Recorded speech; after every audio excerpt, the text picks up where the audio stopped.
Bad news, ইউটিউবারদের জন্য খারাপ সংবাদ। ইউটিউব আর কারো ভিডিও ভাইরাল করবে না। তো কি সেই আপডেট কিভাবে ঠিক করবেন, পুরো ভিডিওতে দেখানোর চেষ্টা করব। ইউটিউবে নতুন 5টা ব্যাড নিউজ। এর মধ্যে 5 নাম্বার সবার থেকে ক্ষতিকর। নাম্বার 1, সঠিক টাইটেল এবং থাম্বনেল সেট না করলে শর্টস ভিডিওতে 0 ভিউজ আসবে। নাম্বার 2, লং ভিডিওতে সঠিকভাবে এসইও না করলে ভিডিওতে 0 ভিউজ প্রবলেম হবে। নাম্বার 3, শর্টস ভিডিওতে সঠিক ডিসক্রিপশন ও ট্যাগস দিতে হবে, না দিলে ভিডিওতে ভিউ আসবে না। Number 4, copy paste video upload করলে তা ইউটিউব অ্যালগরিদম ডিলিট করে দিবে।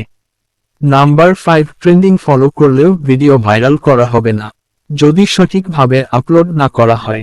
এই 5টা আপডেট ইউটিউব অ্যালগরিদম করেছে।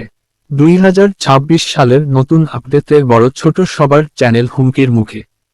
তাই সবাই এই সব নিয়মগুলো মেনে ভিডিও আপলোড করবেন।